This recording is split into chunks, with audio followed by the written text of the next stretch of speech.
ছাত্রদল জিন্দাবাদ।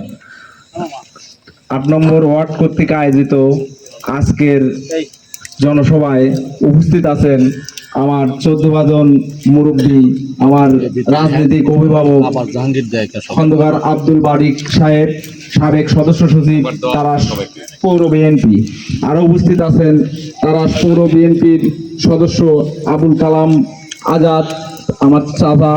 আরো উপস্থিত আছেন আমার পৌর বিএনপির ওয়ার্ড বিএনপির সভাপতি তাহের ভাই।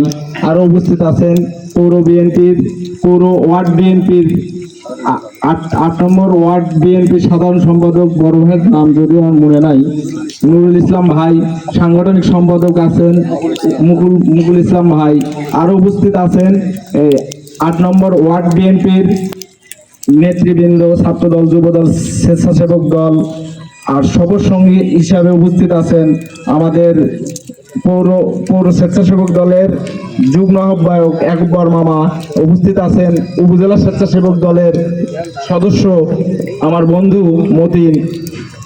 বক্তব্য দেওয়ার কিছুই নাই। আপনাদের কাছে একটা কথাই আমি বলতে চাই, তারেক রহমানের ৩১ দফা রাষ্ট্র কাঠামো নির্মাণের যে ৩১ দফা দেওয়া হয়েছে, এখানে তারেক রহমান রাষ্ট্রকে নতুন ভাবে তৈরি করার জন্য এই রাষ্ট্র কাঠামো মেরামত করার ৩১ দফা দাবি করেছেন। এই দফা কিন্তু আপনার ডক্টর ইউনূস যে আমাদের এই পরে যে আপনার বলছে যে রাষ্ট্রকে রাষ্ট্র মেরামত করতে হবে, তার মধ্যে কিন্তু কি তারেক রহমানের ৩১ দফার সাথে ৩১ দফাই মোটামুটি মিল আছে।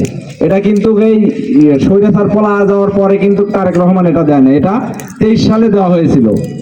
তো আজ আমরা যেটি এই ৮ নম্বর ওয়ার্ডে যে এসেছি, একটি কারণে জনাব খন্দকার আব্দুল বারিক সাহেব আগামী দিনের মেয়র পদপ্রার্থী। তাকে আপনারা সবাই মিলেমিশে ভোট দেওয়ার চেষ্টা করবেন। এবং সে আমার দেখা মতে, আমি রাজনীতিক আমার ছোট ক্যারিয়ার, আমার দেখা মতে তিনি তদবিরে কোনো টাকা খায় না। তিনি তদবিরে কোনো টাকা খায় না। তার কাছে গেলে আমি দেখছি তিনি একজন সৎ মানুষ। তার কাছে গেলে হয়তো দু একটা কথা বলবে আপনাকে প্রথম অবস্থায়, কিন্তু সে আপনার কাজটা করে দেবে বিনা অর্থে সে কাজ করে দেবে। এটা আমার দেখা। এবং অনেক অফিসে আমি গেছি, আমার চাচার নামে এ পর্যন্ত আমি কোনো রিপোর্ট পাই নাই। এখনো আমি কোনো রিপোর্ট পাই নাই আমার চাচার নামে যে সে তদবির করে কোন রকমের আপনার অপকর্ম করছে। এখন পৌর বিএনপির আরো অনেক নেতা আছে এবং উপজেলা বিএনপিরও অনেক নেতা আছে, তাদের নামে কিন্তু অনেক ক্লেম আছে। যাই হোক, ক্লেম যাই থাক আর না থাক সমস্যা নাই, আমাদের সর্বশেষ মিলে সবাই আমরা দলীয় ভাই।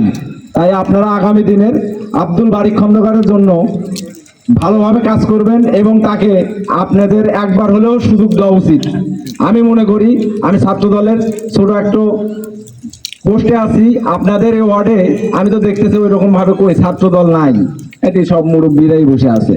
আমি আসছি, এটি একটা কমিটিও আমাদের দেওয়া উচিত, কিন্তু কই ছাত্র দলের এটি মনে প্রোডাকশন নাই। আমি সবখানে আমার মোটামুটি ৯টা ওয়ার্ডের মধ্যে ৮টা ওয়ার্ডেই সবখানে কম বেশি করে ছোটখাটো করে লোক আছে, কিন্তু এটি আপনার ছাত্র দলের আনাগোনা খুবই কম। আমার যদি ২-১ জন পরিচিত থাকতো তাহলে হয়তো বলতাম আর ২-৪ জন লোক আসতো। আপনাদের কাছে দাবি, আপনারা পৌর বিএনপির যে সেক্রেটারি, সভাপতি, সাংগঠনিক সম্পাদক আছেন, আপনারা এই ওয়ার্ডে একটা কমিটি দেওয়ার ব্যবস্থা করে দিবেন। অবশ্যই আমার সভাপতির সাথে করে নিয়ে আসা আমরা কমিটি দেব। বাংলাদেশ জিন্দাবাদ, বাংলাদেশ জাতীয়তাবাদী ছাত্র দল জিন্দাবাদ।